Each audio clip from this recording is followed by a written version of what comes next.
Bismillahirrahmanirrahim. Assalamualaikum warahmatullahi wabarakatuh. Innal hamdalillah nahmaduhu wa nasta'inuhu wa nastaghfiruh wa na'udzu billahi min shururi anfusina wa sayyiati a'malina. May yahdihillahu fala mudilla lahu wa may yudlil fala hadiya lahu. Asyhadu an la ilaha illallah wahdahu la syarika lah wa asyhadu anna Muhammadan abduhu wa rasuluh la nabiyya ba'd. Allahumma shalli wa sallim ala nabiyyina Muhammadin wa ala alihi wa sahbihi wa man tabi'ahum bi ihsan ila yaumiddin, amma ba'd.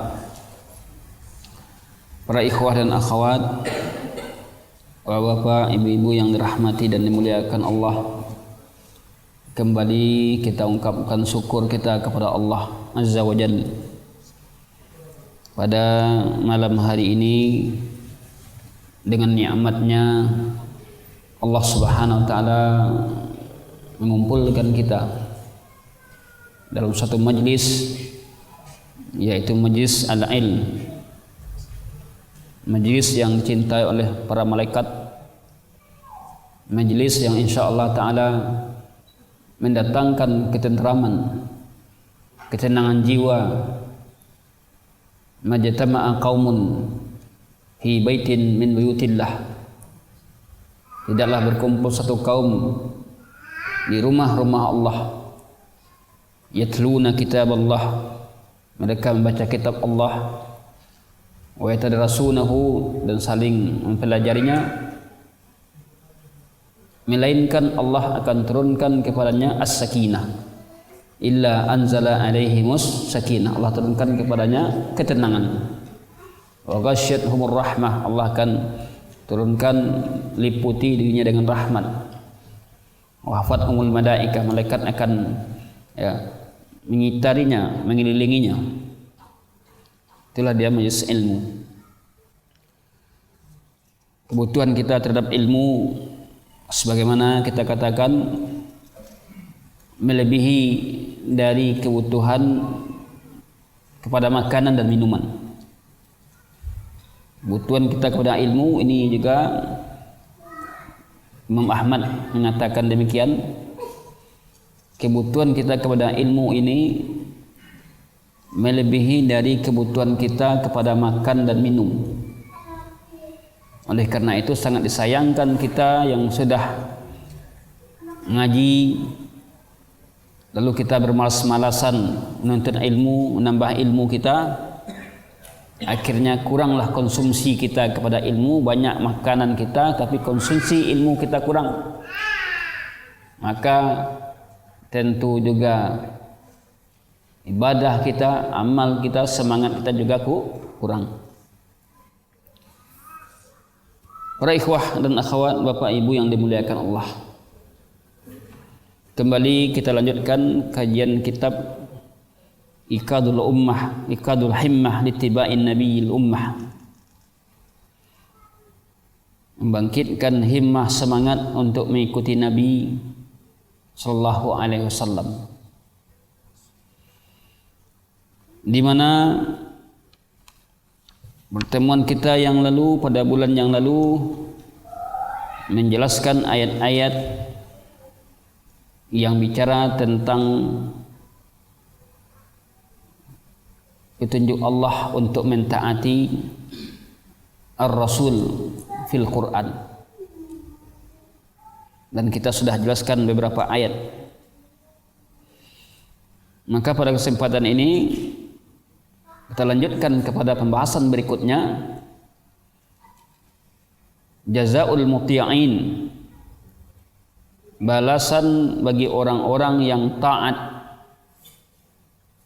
ganjaran bagi orang-orang yang taat. Kita taat, kita melaksanakan perintah Allah, jelas itu bukan sia-sia, akan tapi itu ada ganjarannya, ada pahalanya, bukan kosong begitu saja. Karena Allah Subhanahu wa taala di dalam menilai kebaikan yang kita lakukan, Kebaikan yang kita lakukan, satu kebaikan yang kita lakukan berlipat ganda pahalanya. Al-hasanatu bi asyri amthaliha. Satu kebaikan 10 nilainya. Al-hasanatu bi asyri amthaliha. Satu kebaikan 10 nilainya. Ini menunjukkan kasih sayang Allah kepada kita di dalam membalasi amal kita. Berbeda dengan kita kalau berbuat baik kepada orang lain, kita ingin ya balasan dari kita sama kan?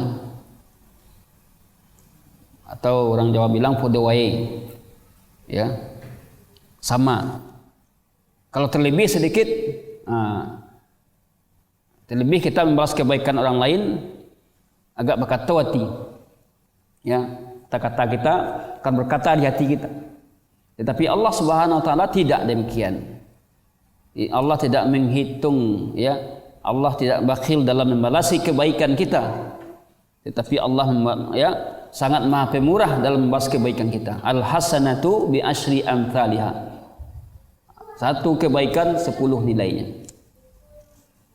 Ini ikhwatuna fiddin yang dimuliakan Allah. Mari kita lihat beberapa ayat-ayat yang dipaparkan di sini, ayat-ayat yang mencakup pujian Allah terhadap orang yang mentaatinya dan mentaati Rasulnya, dan janjinya terhadap mereka dengan baik akibat yang ia rasakan. Wa annaha ila ridahul jannah, sungguhnya dia menuju keridhaan Allah, yaitu al-jannah.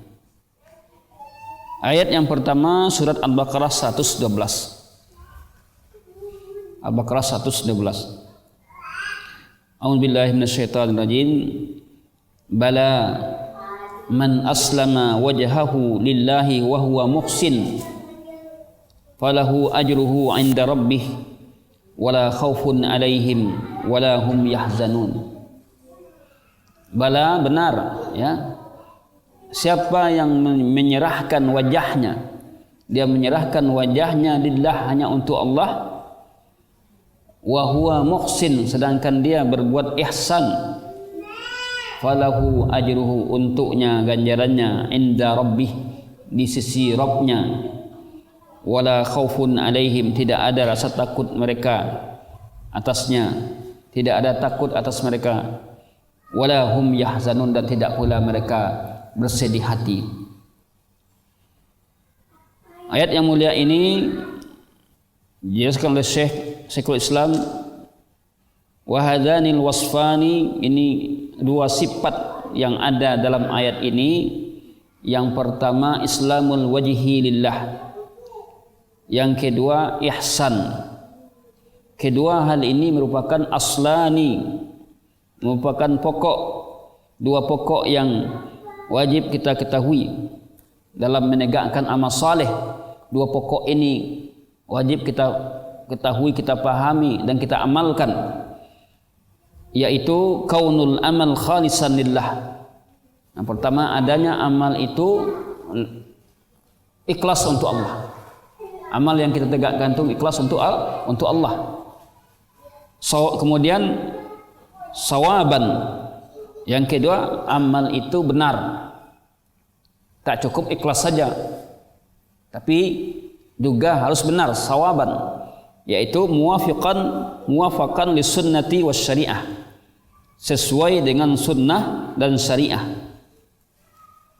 Jadi dua pokok yang merupakan syarat diterimanya amal kita, yaitu amal kita itu khalisan lillahi.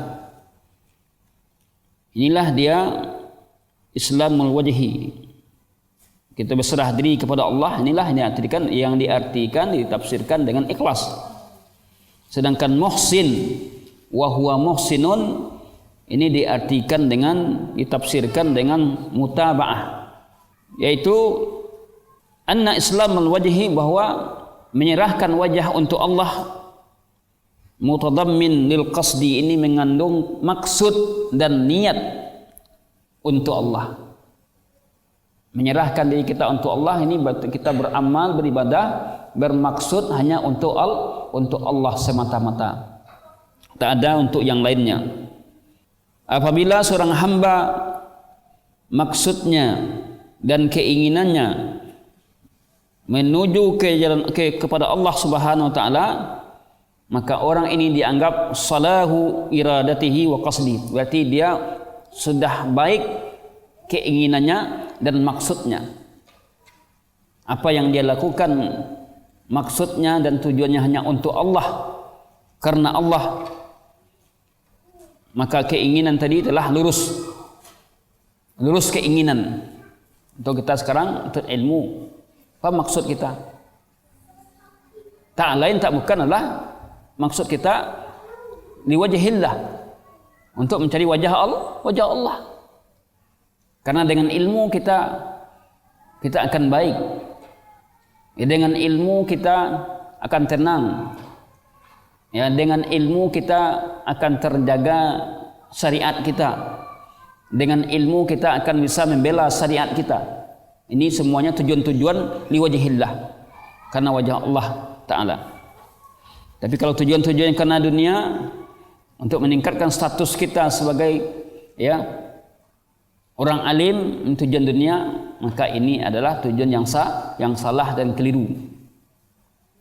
Demikian juga faidakan nama adalika muhsinan. Namun ketika kita sudah ikhlas menghadapkan wajah kita untuk Allah dalam beribadah kepadanya, namun disertai dengan muhsin, berbuat ihsan, yaitu mutaba'ah, muwafaqah lis sunnah was syariah, sesuai dengan sunnah dan syariah. Maka berkumpullah dia di sini amal saleh tadi. Tegaklah amal saleh dengan tegaknya dua pokok dalam beribadah kepada Allah, yaitu keikhlasan dan mutaba'ah, muwafaqah lir Rasul sallallahu alaihi wasallam. Amal saleh adalah ihsan, Beramal saleh itu adalah merupakan ihsan, kebaikan. Fi'lul hasanat, perbuatan baik. Dia adalah apa yang Allah perintahkan dengannya. Dan yang memerintahkan untuk menegakkan amal saleh adalah walladzi syara'ahullah, dialah yang mensyariatkan Allah. Allah yang mensyariatkan. Namun dia al-muwafiqu li sunnatillah wa sunnati rasulih, hendaklah sesuai dengan sunnah Allah. Sunnah Allah itu ketetapan Allah.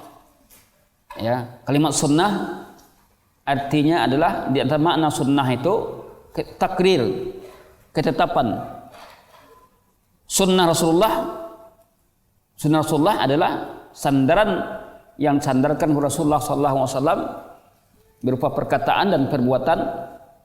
Allah mengkhabarkan bahwasanya siapa yang ikhlas maksudnya untuk Allah, tujuannya untuk Allah, lalu dia muhsinan, berbuat ihsan dalam amalnya, maka dia berhak untuk mendapatkan pahala selamat dari azab Allah.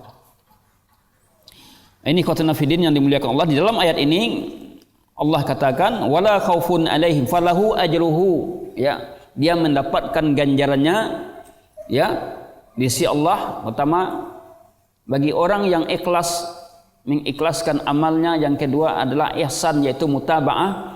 Apa yang Allah berikan kepadanya, Allah akan berikan kepadanya ajruhu 'inda rabbih, ganjaran di sisi Rabbnya, pahala yang Allah janjikan bagi orang-orang berbuat ihsan tadi, orang-orang yang ikhlas dan ihsan, yaitu mutaba'ah. Ada 3 yang janjikan oleh Allah bagi orang yang memenuhi 2 pokok tadi. Yang pertama, Allah akan berikan ganjaran untuknya. Yang kedua, wala khaufun alaihim, tak ada ketakutan atas mereka dalam perkara-perkara yang akan terjadi. Ini janji Allah. Khauf, ada 2 kalimat. Pertama khauf, yang kedua al-huzun. Khauf itu adalah kekhawatiran kita terhadap apa yang akan terjadi, namanya khauf. Khauf. Ya. Kalau bobek rumah sakit beko nak kena corona lawak kan. Kalau angek-angek badan awak kena periksa ke dokter. Dak dituding corona pula awak. Lu manga-manga lai. Ya, lu apa-apa lagi sudah ada kekhawatiran kita. Maka kita tidak usah khawatir terhadap apa yang akan terjadi. Maka Allah Subhanahu wa taala hindarkan bagi orang yang dalam beramal saleh dia ikhlas kemudian mutabaah, ya, terkumpul baginya dua sifat ini. Allah pertama Allah berikan ganjaran kepadanya, yang kedua Allah akan berikan kepadanya tidak ada rasa takut, fala khaufun alaihim. Yang kedua walahum yahzanun, tidak mereka bersedih hati. Al-huzun, huzun, kekhawatiran yang muncul terhadap apa yang terjadi pada masa lalu, itu namanya huzun. Ya, al-huzun. Banyak orang stres, banyak orang sakit, rupanya yang dipikirkan adalah yang telah terjadi dahulu. Dan banyak orang stres, rupanya yang dia pikirkan yang belum terjadi. Ini banyak terjadi bagi orang-orang tua-tua, kadang-kadang ini tidak ada oleh dia sebenarnya dah harta sudah cukup, semuanya sudah cukup, tapi anaknya pikirnya leh. Ya, banyak orang tua model itu. Pikirkan anaknya terus. Bagaimana anak saya nanti ini dan itu. Nah, ikhwatuna fiddin yang dimuliakan Allah. Kemudian Syekh Abdul Latif mengatakan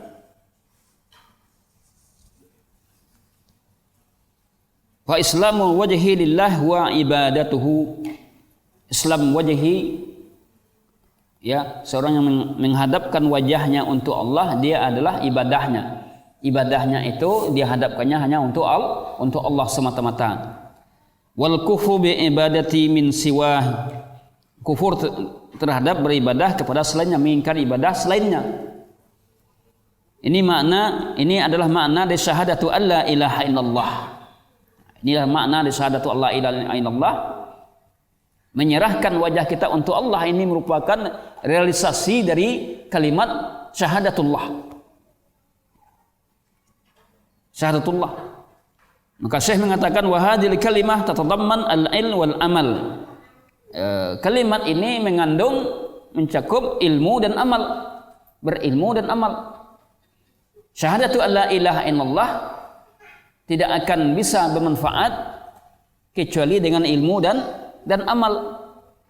Oleh karena itu kita lihat orang Islam bersyahadat, tetapi syahadat ini tidak banyak memberikan manfaat. Kesyirikan banyak yang mereka lakukan, tidak ada nampak ketundukannya kepada perintah Allah.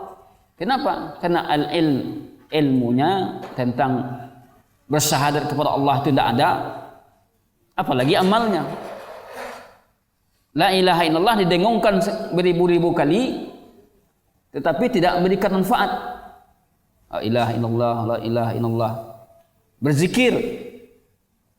Karena la ilaha illallah tidak cukup hanya sebatas zikir, tapi harus ada ilmu, ya, kecintaan, al-mahabbah, al-ikhlas, seperti bagaimana kita pelajari, mungkin kita sedang pelajari dalam syurutul la ilaha illallah.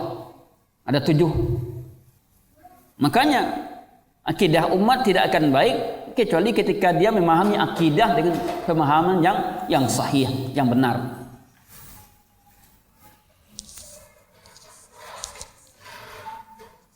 Fala yaktafi bi ba'di dzalik. Ya, tidak cukup dengan sebagian itu saja, bal la budda minal ilmi wal amal wasyahadah. Nah, tetapi la ilaha illallah tadi tidak cukup dengan mengucapkan saja, mesti diikuti dengan ilmu, amal wasyahadah. Syahadah itu apa? Ikrar, pengakuan. Syahadah bukan melihat. Bersyahadat, bersaksi secara wawaknya kan. Kalau bersaksi tiada Tuhan selain Allah, banyak orang menafsirkan yang tidak menyaksikan Allah. Bila awak menyaksikan Allah, syahadah. Syahadah itu artinya adalah ya ikrar, pengakuan. Bukan saksi dengan melihat. Syahadat tadi. Sama kita dulu sebelum ada ijazah nama syahadat. Orang dapat syahadat, kita tamat sekolah dapat syahadat, berarti dia diakui sudah tamat gitu. Bersyahadat kepada Allah berarti dia mengakui Allah. Pengakuannya bahwa Allah itu adalah Rabb yang wajib diibadahi, yang berhak untuk diibadahi. Jadi bersyahadat kepada Allah, kalimat itu mesti ada ilmu, ada amal dan ada asyahadah, pengakuan. Pengakuan itu ada dua, qaulul qalbi wa qaulul lisan. Pengakuan itu ada dua bentuk, yaitu perkataan hati, perkataan lidah. Perkataan hati apa? Mengakui dalam hati dengan sebenar-benarnya la ma'budu bihaqqin illallah. Tak ada yang berhak disembah kecuali Allah. Qaul lisan, perkataan lisan kita. Lidah kita mengungkapkan tidak ada ilah yang berhak disembah kecuali Allah. Jadi nak cukup di hati saja. Karena beragama itu mencakup tiga aspek. Pertama adalah ikrar bil lisan, mengungkapkan dengan lidah. Kemudian tasdikun bil qalb, membenarkan dalam hati. Kemudian yang ketiga wa amalun bil jawarih, amal dengan anggota tubuh. Itulah dia konsep berislam tadi. Tiga aspek tadi tidak bisa dipisahkan. Mengungkapkan dengan lisan. Ya. Kalau orang tidak suka bicara tentang din, tentang agama, maka dipertanyakan keislamannya. Tidak ada di lidahnya itu keluar kata-kata yang berisi ajaran agama, dipertanyakan keislamannya. Di mulutnya tidak pernah keluar kalimat-kalimat thayyibah, kalimat yang baik. Maka mesti diungkapkan dengan lisan, kemudian dibenarkan dalam hati, anggota tubuh al-jawarih mengamalkan. Wa amman ihsan, adapun ihsan fahuwa an ta'budallah bima syara'. Jadi ihsan itu apa? Beribadah kepada Allah sesuai dengan yang disyariatkan. Itu yang ihsan. Dalam ayat ini kan dikatakan bala man aslama wajhahu lillahi wa huwa muhsin. Muhsin orang yang berbuat ihsan. Maka ihsan di sini apa? An ta'budallah bima syara'. Engkau beribadah kepada Allah sesuai dengan disyariatkan. Jadi dia beribadah dengan penuh dengan keihsanan, berarti ibadah yang ia lakukan sesuai dengan syariat. Tidak menyimpang dari syariat. Di mana sekarang orang-orang yang menyebarkan kebid'ahan, dia berusaha untuk memviralkan sesuatu yang tidak sunnah menjadi sunnah. Seperti memperingati Maulid Nabi kan. Siapa saja dicari di literatur tidak akan ketemu adanya Nabi memperingati hari lahirnya. Anta budallah bima syara', ini ihsan itu adalah engkau beribadah kepada Allah sesuai dengan syariat, la bil hawa wal bid'ah. Tidak dengan hawa nafsu dan bid'ah. Jadi beribadah kepada Allah tidak melalui dengan hawa nafsu, tidak pula dengan berbuat bid'ah. Ya. Walaupun bid'ah itu dianggap baik, tetapi yang baik itu dalam kacamata agama kita adalah apa yang disyariatkan oleh Allah dan Rasulnya, itulah yang baik tadi. Yang baik bukan menurut ustaz, yang baik bukan menurut buya, menurut kiai. Yang baik itu adalah qala Allah wa qala Rasul wa qala sahabah. Inilah yang dianggap baik, inilah yang baik tadi. Bukan yang dianggap baik oleh manusia biasa. Menganggap baik satu yang yang tidak benar atau yang tidak disyariatkan. Wa hadza huwa haqiqatu syahadatu anna Muhammad Rasulullah. Inilah dia hakikat bersyahadat kepada Nabi Muhammad, yaitu ihsan tadi. Jadi bila kita lihat dua hal tadi yang pertama adalah Islamul wajhi ilallah, ini adalah pengembangan dari syahadatullah, bersyahadat kepada Allah.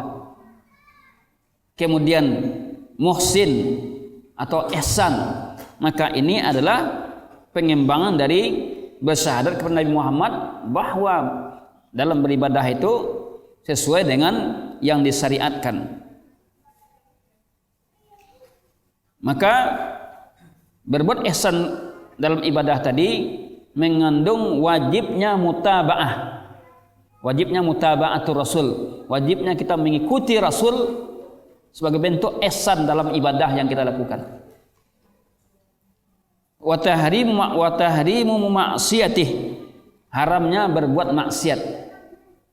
Wa nasair ilallahi min tariqihi wa mahajjatihi, berjalan di atas jalan Allah merupakan jalan ihsan.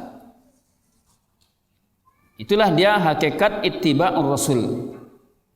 Wa syahadah lahu birisalah, kemudian mengakui akan risalah yang telah ia bawa. Ikhwatun fiddin yang dimuliakan Allah, masuk kita kepada ayat yang kedua. Surat Ali Imran ayat 31. Ali Imran ayat 31. Allah berfirman, Qul in kuntum tuhibbunallaha fattabi'uni yuhibbukumullah wa yaghfir lakum dzunubakum wallahu ghafurur rahim. Ini ayat ini merupakan ayat tentang bukti kecintaan seorang kepada Allah. Ya, apa bukti cinta kepada Allah? Ittiba'ur Rasul, mengikuti Rasul. Tidak dikatakan orang cinta kepada Allah kalau dia tidak mengikuti Rasul, maka tidak dikatakan cinta kepada Allah. Karena Allah yang suruh. Qul in kuntum tuhibbunallah, katakan jika kamu mencintai Allah, fattabi'uni, ikutilah aku. Ikuti aku ini Nabi Muhammad SAW. Mari kita lihat keterangan para ulama di sini. Berkata Syekhul Islam, Wallah subhanahu wa ta'ala amarana bittiba'ir Rasul. Allah memerintahkan kita untuk mengikuti ar-Rasul dan mentaatinya. Wa muwalatuhu, dan mencintainya, berwala kepadanya dan mencintainya. Wa an yakunallahu wa rasuluhu, menjadikan Allah dan Rasulnya itu lebih kita cintai dari selainnya. Jadi seorang muslim tadi wajib mencintai Allah dan Rasul di atas segala-galanya. Di atas segala-galanya.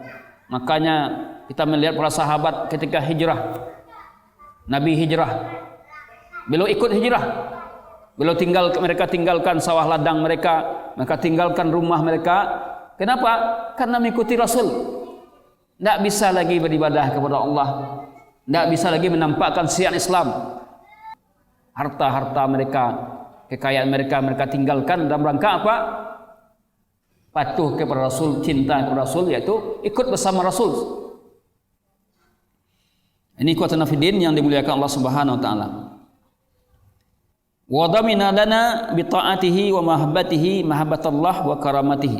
Qul in kuntum tuhibbunallah, katakanlah jika kamu mencintai Allah, fattabi'uni, ikutilah aku. Apa yang Allah berikan ketika kita mengikuti, mencintai Allah dan kita ikut Rasul? Apa yang Allah berikan kepada kita? Yuhibbukumullah, Allah akan mencintai kalian dan akan mengampuni dosa-dosa kalian. Jadi mengikuti sunnah Nabi adalah wasilah akan datangnya cinta Allah kepada kita.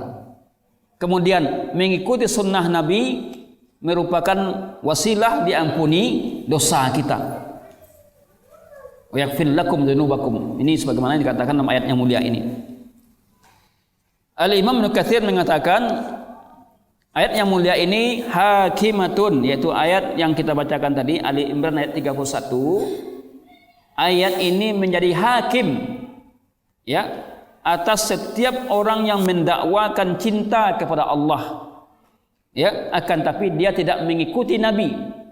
Cinta kepada Allah tapi tidak mengikuti Nabi. Ayat ini jadi hakim, jadi penentu. Kalau dia cinta kepada Allah, maka wajib dia ikuti Nabi dalam berakidah, dalam beribadah, dalam bermuamalah wajib mengikuti Nabi. Dalam hal apa? Fi syar'ihi, dalam syariatnya. Kalau syariat itu mengandung semua yang ditetapkan oleh Allah, itu syariat. Ya, baik akidah, ibadah, muamalah itu ada syariat. Apa yang ditetapkan oleh Allah adalah syariat.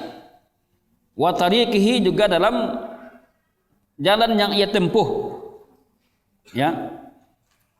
Kalau dia tidak mengikuti jalan yang tempuh oleh Nabi, maka tidaklah dia dianggap orang yang mencintai Allah. Wa sunanihi, dalam sunnah juga demikian. Sunnah-sunnahnya. Fa innahu kadhib fi da'wahu. Apabila orang mengatakan cinta, mendakwakan dirinya cinta kepada Allah, kemudian tidak mengikuti Nabi dalam syariatnya, dalam jalan yang dia tempuh, kemudian dalam sunnah-sunnahnya, fa innahu kadhib fi da'wahu. Dia orang ini dusta dalam dakwaannya mencintai Allah. Kenapa? Karena dia tidak mau ikuti perintah Allah, yaitu ittiba'ur Rasul. Ini yang perlu diperhatikan para ikhwah yang dirahmati Allah Subhanahu wa taala. Walitakuna da'wahu sahihatan yajibu alaihi ittiba'us syar'i al-Muhammadi. Supaya dakwaan itu sahih, orang yang mendakwakan dirinya sahih, benar, wajib baginya ittiba'un Rasul, mengikuti Rasul. Kalau kita mendakwakan cinta kepada Allah, cinta kepada Rasul, maka harus kita ikuti Nabi. Ya, syariatnya mesti kita ikuti, sunnahnya mesti kita ikuti, baik itu perkataan dan perbuatannya mesti kita ikuti. Sebagaimana thabata fis sahih, ya, ada dalam sahih dari Rasulullah sallallahu alaihi wasallam, man amila amalan laisa alaihi amruna fahuwa raddun. Siapa yang melakukan amal, amal ini maksudnya adalah amal dalam hal din, agama, ya. Man amila amalan, siapa yang melakukan satu amalan laisa alaihi amruna, yang tidak ada perintahnya dari kami, fahuwa raddun, maka dia tertolak, ya, ghairu makbul, tidak terima oleh Allah. Jadi hadis ini menjadi dalil secara zahir timbang amal orang itu diterima atau tidaknya dinilai kesesuaian amalnya dengan perintah Rasulullah sallallahu alaihi wasallam. Jadi mizanul amal ada dua. Pertama mizanul zahir, timbang zahir. Jadi kita melihat amal orang itu benar atau tidaknya dicocokkan dengan apa yang diperintahkan oleh Nabi, dicocokkan dengan sunnah. Ini zahirnya. Seperti dalam salatnya benar tidak rukuknya, benar tidak sujudnya. Ada dua. Yang kedua mizanul batin, timbang batin. Apa itu? Al-ikhlas. Ikhlas. Kalau hanya zahir saja sesuai dengan sunnah tapi tidak ikhlas, maka amalnya juga tidak terima. Atau sebaliknya, ikhlas tapi tidak sesuai dengan sunnah, maka amalnya tidak terima. Mesti ada dua ini. Mesti ada dua, ikhlas dan mutaba'atul Rasul, sesuai dengan yang diperintahkan oleh Rasulullah sallallahu alaihi wasallam. Jadi apabila kita tahu konsep dalam beragama itu seperti itu, ya, maka terbantahkanlah dalil-dalil yang lain yang beramal sesuai dengan apa yang disampaikan oleh guru saya, sementara guru yang dikatakan guru tadi tidak berdasarkan, ya, atau beramal berdasarkan kebanyakan orang, masyarakat sudah mayoritas melakukan seperti itu, ya, itu konsep yang ada sekarang. Jadi banyak orang model itu, tentu itu yang benar. Jelas kebenaran itu berdasarkan dalil yang sahih. Jika tidak sahih dalilnya, maka itu jelas tidak benar. Ikhwatuna fillah yang dirahmati dan dimuliakan Allah Subhanahu wa taala. Qul in kuntum, oleh karena itu Allah katakan qul in kuntum tuhibbunallaha fattabi'uni yuhibbukumullah. Artinya yahsulu lakum ma talabtum min mahabbatikum iyyahu. Kamu akan mendapatkan apa yang kamu inginkan, ya, kecintaan Allah. Wa huwa mahabbatuhu iyyakum, yaitu kecintaannya kepada kalian, yaitu dengan mengikuti sunnahnya, dengan mengikuti Nabi. Kecintaan Allah, ya, bukti kita cinta kepada Allah ittiba'un Nabi, mengikuti Nabi. Siapa yang mengatakan itu? Allah yang mengatakan, mengikuti sunnahnya. Maka apa yang Allah katakan untuk hambanya, itulah kata kita. Apa yang Allah katakan untuk dirinya, dia mengatakan untuk dirinya, kita juga mengatakan seperti itu. Ya, seperti Allah katakan, Allahu 'alal arsy istawa. Allah itu di aras. Siapa yang mengatakan Allah itu di aras? Allah. Tapi kenapa orang mengingkarinya? Kenapa orang mengingkarinya? Ya karena mendahulukan akal. Tidak mungkin Allah di aras. Dicari-cari dalil. Allah di aras. Aras itu kan di langit. Kita kalau berdoa, kita kalau minta kan menengadah ke langit. Apakah orang yang mengatakan Allah itu tidak di atas, doanya tunduk seperti ini? Kan sama dengan kita. Ini para ikhwah yang dirahmati dan dimuliakan Allah Subhanahu wa taala. Azan al-muazzin. Azan dulu. Muazzin azan. Muazzin. Bisa azan, kita lanjutkan. Kemudian berkata Hasan al-Basri dalam persoalan ayat tadi, za'ama qaumun yuhibbunallaha fabtalahumullahu bihadzal ayah. Jadi ada satu kelompok, satu kaum, mereka mendakwakan dirinya mencintai Allah. Ya. Dengan sikap-sikap yang mereka lakukan tadi, akhirnya turun ayat ini sebagai ujian bagi mereka. Qul in kuntum tuhibbunallaha fattabi'uni. Oh, orang-orang tersebut, ya, karena dalam amalannya banyak yang bertentangan dengan perintah Allah, tapi dia kata mendakwakan dirinya mencintai Allah. Diuji dengan ayat ini. Jadi ayat ini termasuk ayat mihnah, ujian bagi orang yang mendakwakan mencintai Allah, namun dia tidak ittiba'ur Rasul, tidak mengikuti Rasul. Mencintai Nabi, namun dia dalam prakteknya tidak mengikuti Nabi. Qul in kuntum tuhibbunallaha wallahu ta'ala qad ja'ala mahabbatuhu mujiban littiba'i rasulih. Allah Ta'ala telah menjadikan mencintainya, dalam mencintai Allah wajib ittiba' Rasul. Kalau ia mendakwakan cinta kepada Allah, maka wajib mencintai Rasul, wajib ittiba', mengikuti Rasul, mengikuti Nabi dalam apa yang dia perintahkan. Oleh karena itu, fakullun manidda'a, setiap orang yang mendakwakan dirinya, dia mengatakan cinta kepada Allah, lalu dalam praktek amaliyahnya tidak mengikuti Rasul, dia mendakwakan dia cinta kepada Allah, dalam praktek amaliyah sehari-harinya tidak ittiba'ur Rasul, ya, maka faqad kadzib, dakwaannya itu kadzib, dusta.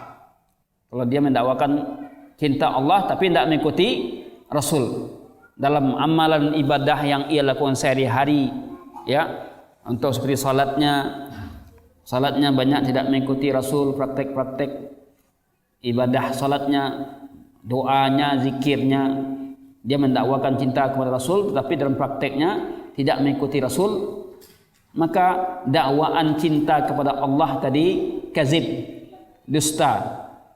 Ya, kenapa? Karena dia tidak mengikuti apa yang Allah suruh. Dia tidak mengikuti apa yang Allah suruh. Apa yang Allah suruh sini? Ittiba'ur Rasul, mengikuti Rasul. Tentu seorang yang mengatakan cinta kepada sesuatu, tentu dia ikut kepada yang ia cintai. Sebagaimana juga orang-orang Yahudi, kita tahu, ya, Orang-orang Yahudi mendakwakan cinta kepada Allah, fa innahum law akhlasu, mereka, namun dalam prakteknya dia tidak mengikhlaskan niatnya, dia tidak mencintai nabinya, dia berpaling dari perintah nabinya. Nah, orang-orang yang suka berbuat bid'ah seperti itulah perilakunya. Ketika disuruh untuk ikut kepada Rasul, dia ikut kepada masyayikhnya, ikut kepada guru-gurunya saja, dan menganggap ikut kepada guru-gurunya itu adalah hak, kebenaran. Demikianlah ahlul bid'ah tadi.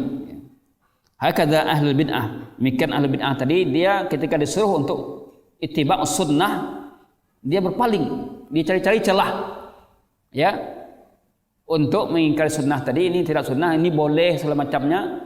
Mereka cari celah-celah tadi. Innahu minal muridina lillahi muhibbina lahu. Mereka orang-orang yang katanya mereka ingin, ya, untuk Allah, ikhlas dalam beramal. Wa huwa la yaqsidu ittiba' rasul, namun dia tidak bermaksud untuk ittiba'ur rasul. Wal amal bima amara bihi, dan beramal dengan apa yang diperintahkan dengannya, meninggalkan apa yang dilarangnya. Famahabbatuhu fiha syaubun, kecintaan dia kepada Allah itu sudah terkotori dengan ia tidak ittiba'ur rasul, ya. Sama juga dengan kecintaan orang-orang musyrik dari kalangan Yahudi dan Nasrani, ya, yang telah ia lakukan, karena dia melakukan amalan-amalan bid'ah. Fa innal bid'ah allati laysat masru'ah wa laysat mimma da'a ilaihi rasul la yuhibbuha Allah. Sesungguhnya bid'ah itu yang tidak disyariatkan, ya, tidaklah walaysat, bukanlah itu dari hal yang didakwahkan Nabi, ya, dan tidak dicintai oleh Allah. Kenapa Allah tidak mencintai? Karena perbuatan bid'ah tadi perbuatan yang tidak disuruh oleh Rasul, ya. Fa innar rasul da'a ila kulli ma yuhibbuhullah. Rasul itu dia mengajak kepada setiap apa yang Allah cintai, ya. Wa kullu ma, dan mengajak kepada setiap yang Allah ridhai. Fa amara bi kulli ma'rufin, Rasul itu memerintahkan untuk melakukan setiap ma'ruf, kebaikan, melarang dari setiap kemungkaran. Maka tanda orang yang mendahulukan cinta Rasul atas cinta kepada makhluk lainnya, apabila ada satu amalan bertentang dengan amalan yang diperintahkan oleh Rasul, ya, maka dia mendahulukan amalan yang diperintahkan oleh Rasul. Itu yang didahulukannya dalam keseharian dan praktek keseharian yang ia lakukan. Ikhwatuna fiddin yang dimuliakan Allah Subhanahu wa taala. Dan semuanya ini, ya, jelas sangat terkait dengan tauhid. Apa kata Syekh Muhammad Nasir, ya, Sudin Albani, beliau mengatakan menta'liq ayat ini, takni beliau terhadap ayat ini, qul in kuntum tuhibbunallaha fattabi'uni wa'lam ayyul akh al-muslim. Ketahuilah bahwa saudara muslim, la yumkin li ahadin an yarqi ila hadhil manzilah, tidak akan mungkin seseorang sampai kepada kedudukan yang mulia ini, ya, yaitu cinta kepada Allah dan Rasulnya, illa bitauhidillahi, kecuali kalau dia mentauhidkan Allah dalam ibadahnya, ya, dan memalingkan kesyirikan pada selain Allah. Jadi tidak akan mungkin orang akan cinta, akan taat kepada Allah. Tidak akan mungkin seorang sampai ke tingkat derajat yang dicintai oleh Allah kecuali dengan mentauhidkan Allah. Maka susah kalau orang-orang yang sudah terbiasa buat syirik kita suruh untuk mengamalkan sunnah, susah, ya, karena dia tidak mentauhidkan, tauhidnya belum benar. Illa bitauhidillahi ta'ala fi ibadatihi duna siwah.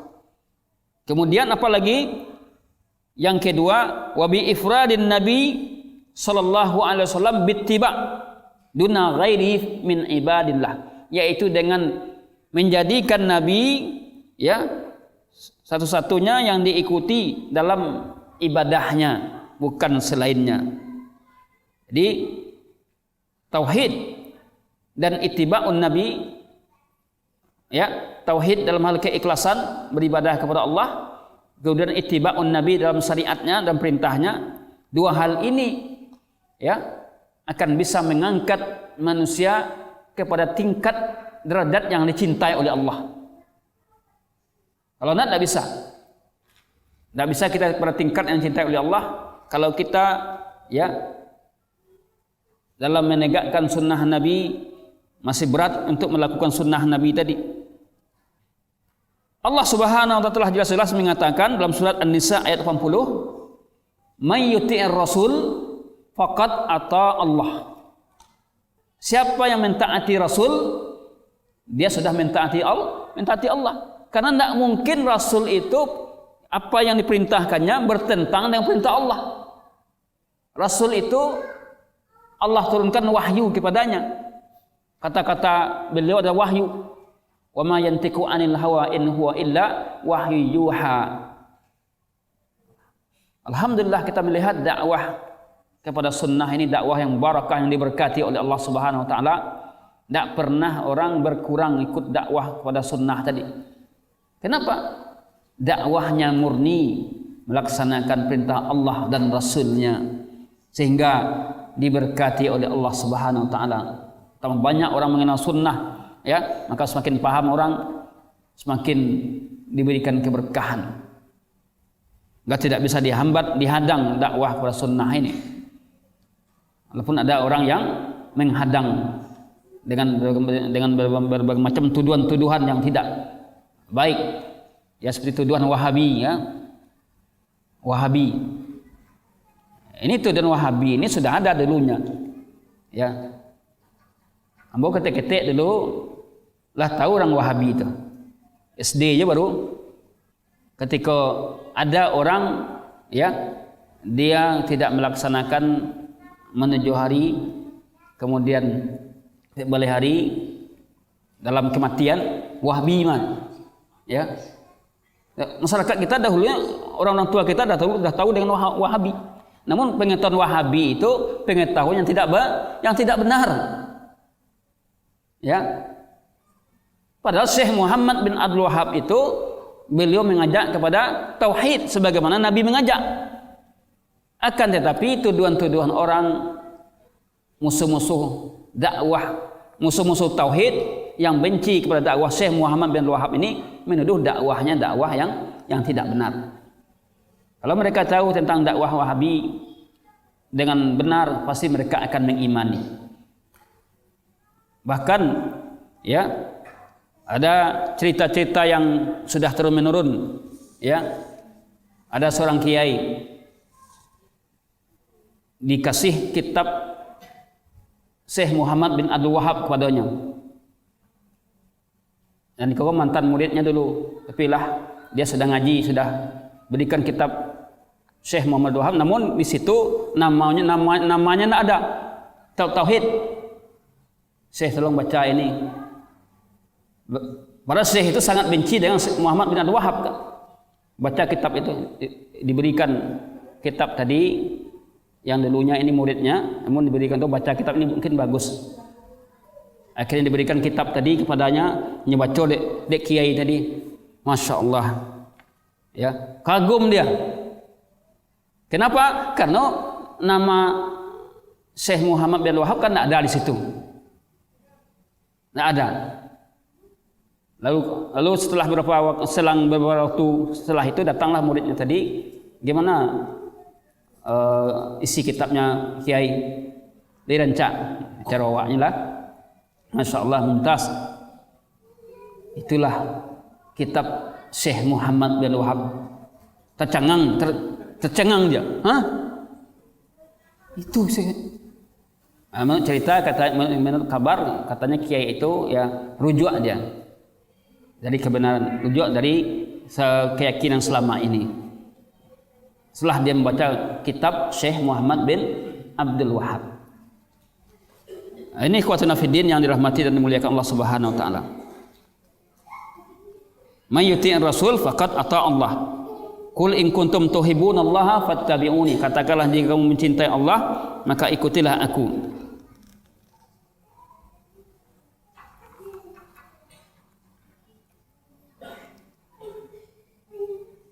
Berkata Imam Asy-Syinkiti, ya, Muhammad Amin Asy-Syinkiti, Syekh Muhammad Amin Asy-Syinkiti, seorang ulama besar. Beliau mengatakan wa yu'khadhu min hadhil ayah, dalam menafsirkan ayat Qul in kuntum tuhibbunallah, diambil dari ayat ini anna alamatal mahabbah as-sadiqah lillahi wa rasulihi yattiba'uhu sallallahu alaihi wasallam. Ini kata Syekh, ya, Muhammad Amin Asy-Syinkiti di dalam beliau menafsirkan ayat tadi, bahwasanya tanda mencintai yang benar, tanda cinta yang benar terhadap Allah dan Rasulnya adalah ittiba'uhu sallallahu alaihi wasallam, mengikuti Nabi sallallahu alaihi wasallam. Falladhi yukhalifuhu, dan adapun orang-orang yang menyelisihinya, wa yadda'i annahu yuhibbuhu, lalu dia mendakwakan dia mencintainya, fahuwa kadhib muftir, dia sudah dusta. Hanya kalau dia mendakwakan diri mencintai Allah dan Rasulnya, namun dalam praktek amaliyah agama sehari-hari dia tidak ittiba'un nabi, maka dakwaannya tadi kadzib, dusta. Jadi orang-orang cenderung kepada perbuatan bid'ah, lalu dia mendakwakan dia ini sunnah Nabi, lalu atau dia mendakwakan dia mencintai Nabi. Kenapa dia lakukan ini? Karena cinta kepada Nabi. Kalau dia cinta kepada Nabi, mesti dia ittiba'un Nabi, karena Nabi tidak menyuruh perbuatan yang ia lakukan, dan Nabi tidak menyuruhnya. Tanda orang cinta itu tentu orang yang dicintai senang terhadap apa yang dia lakukan, tentu sesuai dengan perintahnya. Jika orang yang dicintai tidak memerintahkan, maka tidak mungkin dia dikatakan mencintainya. Izlau kana muhibban lahu la ata'ahu. Kalau sekiranya dia mencintai Allah, tentu dia akan mengikuti Nabi. Ya. Wa minal ma'lum indal ammah anal mahabbah tastajlibu ta'ah. Di antara hal yang perlu kita ketahui, kecintaan itu akan membuahkan apa? At-ta'ah, ketaatan. Kalau dia cinta kepada Allah, pasti dia taat kepada perintah Allah untuk ittiba'un Nabi, untuk mengikuti Nabi. Tidak mungkin orang mendakwakan cinta tapi tidak taat. Itu adalah dakwaan kazib, dusta. Apa kata syair? Lau kana hubbuka shadiqan la ata'tahu. Sekiranya cintamu itu benar, pasti kamu akan mengikutinya. Innal muhib liman yuhibbu muti'. Innal muhib, sungguhnya yang mencintai, liman ya, terhadap orang yang dicintai, liman yuhab, ya, muti'un, dia taat, dia ikut terhadap apa yang dia cintai. Ini menunjukkan bahwasanya dakwaan-dakwaan itu saja tanpa mengikuti ittiba'un Nabi, maka dakwaan tadi tidaklah benar, hanya sebuah kebohongan. Ikhwatuna fiddin yang dimuliakan Allah Subhanahu wa taala. Berikutnya ayat yang ketiga, An-Nisa ayat 13. Surah An-Nisa ayat 13. Tilka hududullah. Itulah hududullah, batasan-batasan Allah, ketentuan-ketentuan Allah. Wa may yuti'illaha wa rasulah. Siapa yang mentaati Allah dan Rasulnya, yudkhilhu jannatin, Allah akan masukkan dia ke dalam surga yang mengalir di bawahnya sungai-sungai, khalidina fiha, mereka kekal dalamnya, wa dzalikal fawzul azim, itulah dia kemenangan yang azim, yang besar. Ayat yang mulia ini menjelaskan kepada kita bahwa siapa yang mentaati Allah dan Rasulnya, siapa yang taat kepada Allah dan Rasulnya, kana sa'idan fil akhirah, orang itu akan bahagia di akhirat. Kalau taat kepada Allah dan Rasulnya, apa yang kita dapatkan?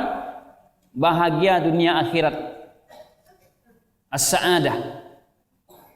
Sebaliknya, wa man asallaha wa rasulah, siapa yang durhaka kepada Allah dan Rasulnya, wa ta'adda hududahu, lalu melampaui batas-batasan ketentuan-ketentuan yang sudah ditetapkan Allah dan Rasulnya, kana mu'azziban, dia akan diazab oleh Allah, tidak akan bahagia, ya. Karena ini bedanya antara orang yang bahagia dengan orang yang celaka.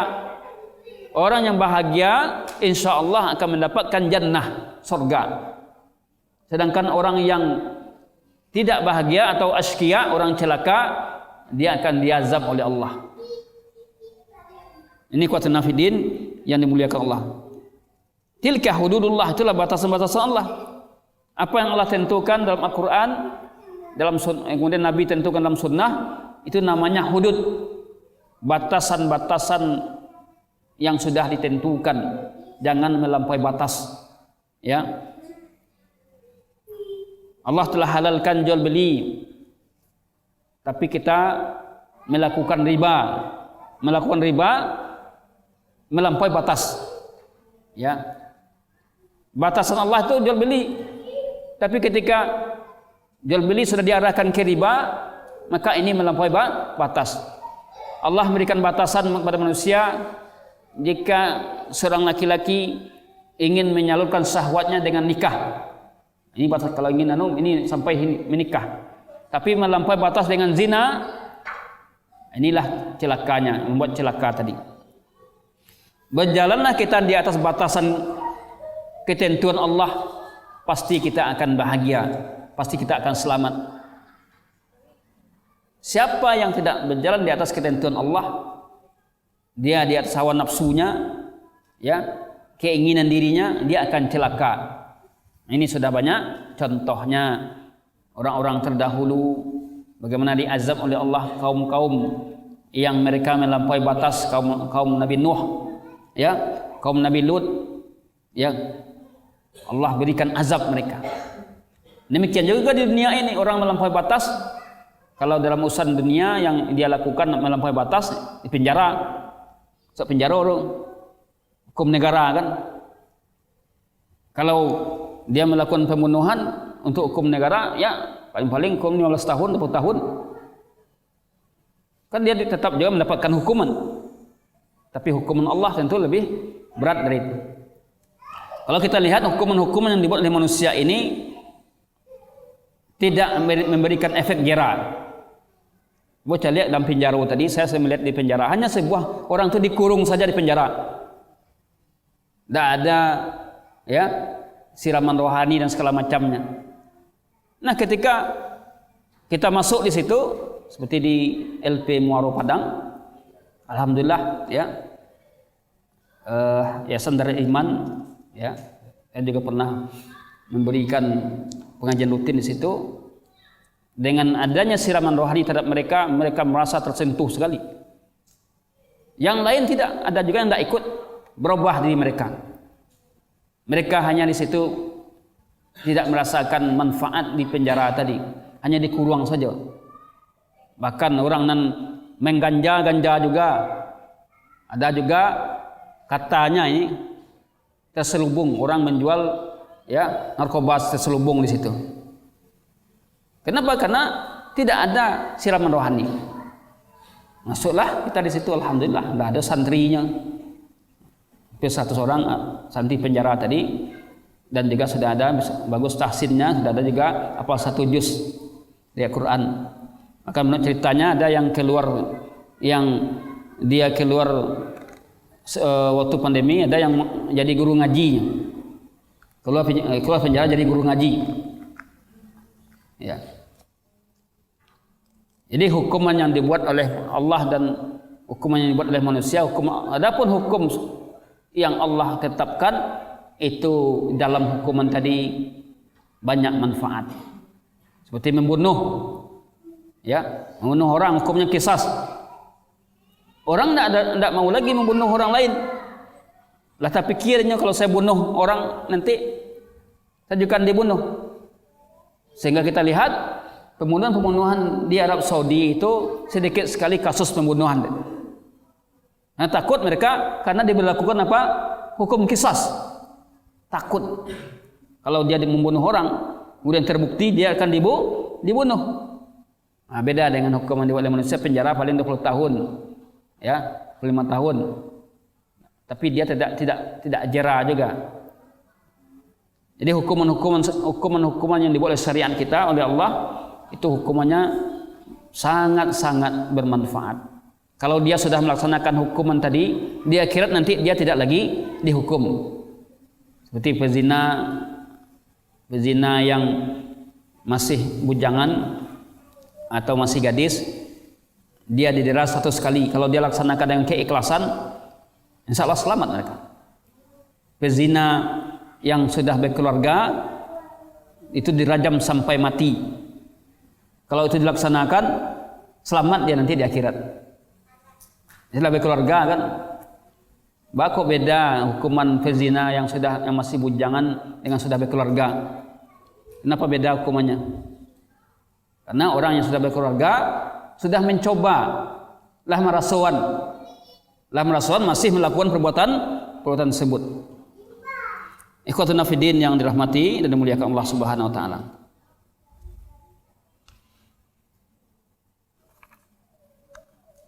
Jadi hudud itulah batasan-batasan yang Allah tentukan. Dengan adanya ketentuan tadi, diketahuilah kalau dengan adanya orang mengikuti ketentuan-ketentuan tadi, batasan-batasan tadi, ya, urifa ahlut ta'ah min ahlil ma'siyah. Bisa diketahui siapa orang yang ahli taat, orang yang mentaati Allah, dan ahli maksiat. Ya. Fal miqyas muda ta'atulihi al-ab bi awamirillahi wa nawahi. Nanti akan bisa dilihat sejauh mana pengaruh, ya, dari batasan tadi. Apakah seseorang itu melaksanakan perintah Allah dan menjauhi larangnya atau tidak. Ini dilihat ketundukannya terhadap batasan-batasan yang sudah ditentukan oleh Allah.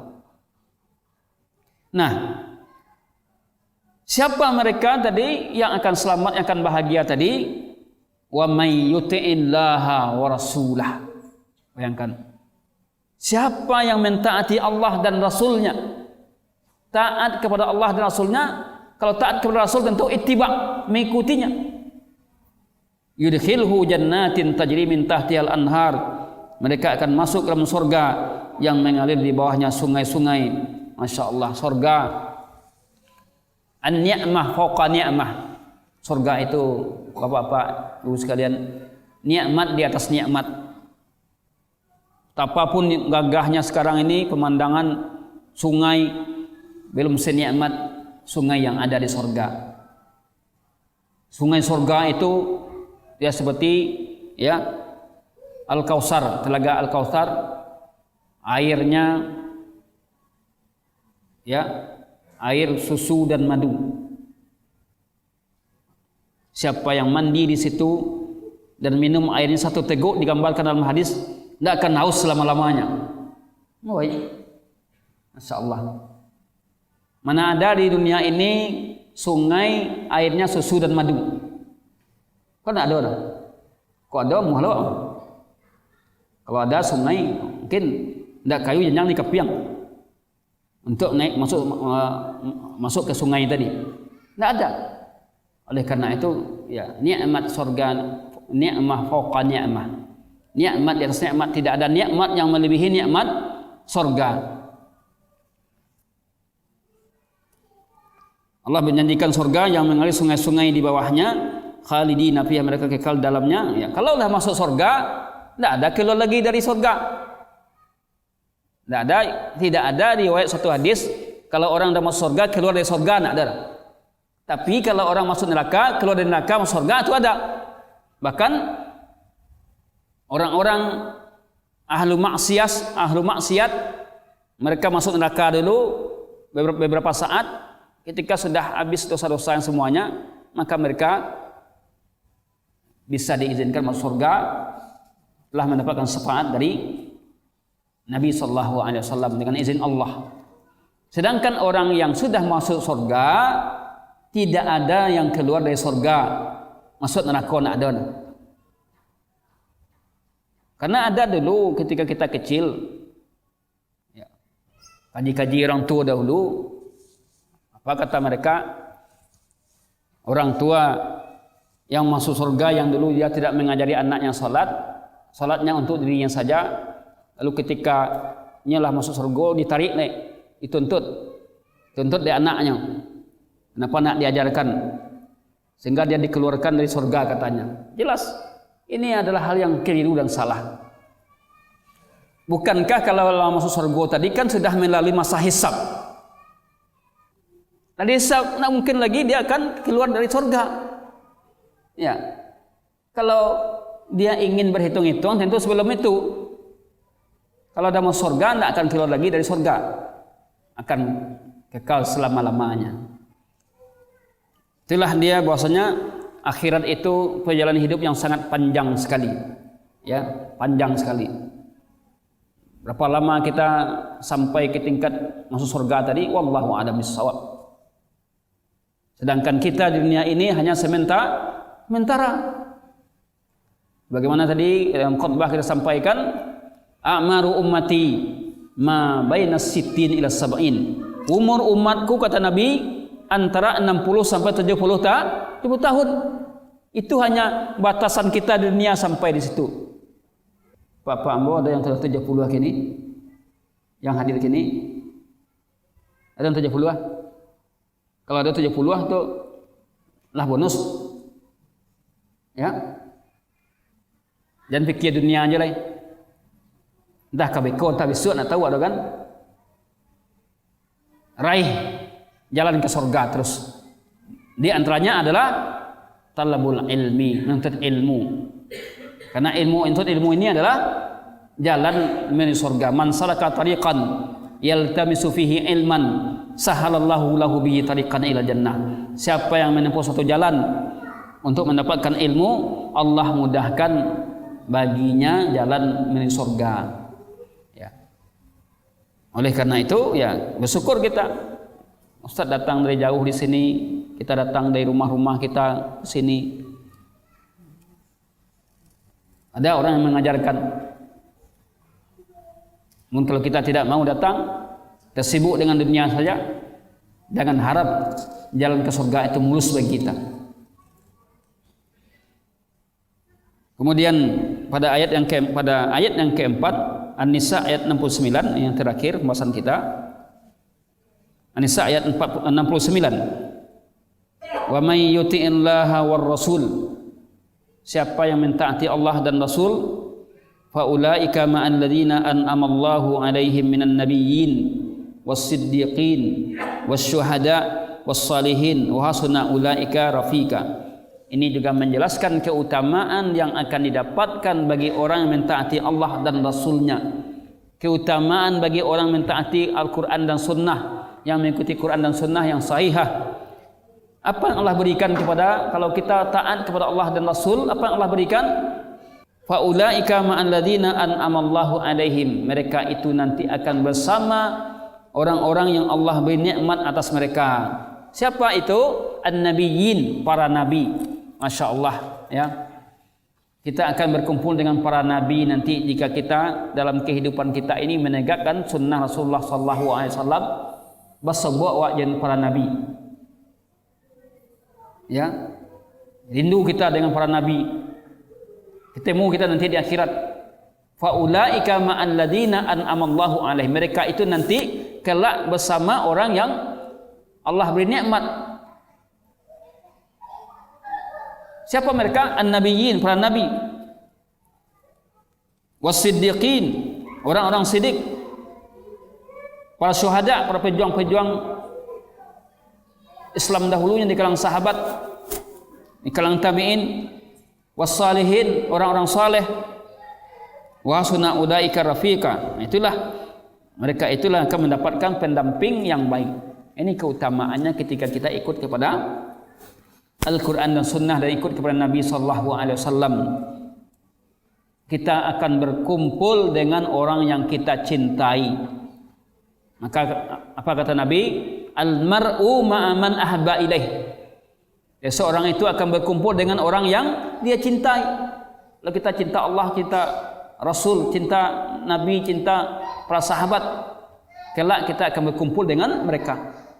Jadi kalau orang cinta penyanyi, bintang film, artis, selebritis, nanti mereka berkumpul juga sama mereka di akhirat. Dengan siapa? Tentu dengan orang-orang yang seprofesi dengan mereka. Orang-orang yang seprofesi dengan mereka tentu tempat yang tidak dimuliakan oleh Allah Subhanahu wa taala. Jadi ayat ini mengajarkan kepada kita siapa yang taat kepada Allah dan Rasul, tunduk terhadap perintah keduanya, ikhlas reda dengan ketentuan hukumnya, ya, mentaati perintahnya, meninggalkan larangannya, maka mereka ini kelak bersama orang-orang yang Allah beri nikmat, yang Allah berikan hidayah, yaitu para nabi, orang-orang siddiq, syuhada, ya, orang-orang saleh, dan mereka mendapatkan tempat yang mulia si Allah Subhanahu wa taala. Wallahu a'lam bishawab. Ini yang bisa kita sampaikan pembahasan kita pada kesempatan ini. Mudah-mudahan bermanfaat, menambah ilmu kita semua dalam kaitan ayat-ayat yang berisikan tentang motivasi membangkitkan semangat untuk mengikuti sunnah Nabi sallallahu alaihi wasallam, ya, dengan menggali dan mengkaji dan menjelaskan tafsiran-tafsiran ayat tersebut agar kita bersemangat dalam mengamalkan ajaran agama kita, mengikuti sunnah Rasulullah sallallahu alaihi wasallam. Karena ada kalanya masa-masa kita malas, masa-masa kita futur, namun dengan membacakan ayat-ayat tadi dan menjelaskan, kita bertambah semangat. Bertambah semangat kita, motivasi kita untuk terus menegakkan, untuk menjalankan agama ini sesuai dengan yang disyariatkan. Tentu saja semua ini tidak akan bisa berjalan dengan mulus, penuh dengan cobaan dan tantangan. Insya Allah cobaan dan tantangan itu menjadi pahala bagi kita dalam keseharian. Sallallahu ala nabiyina Muhammadin wa ala alihi wa sahbihi wa akhiru da'wana alhamdulillahi rabbil alamin. Assalamualaikum warahmatullahi wabarakatuh.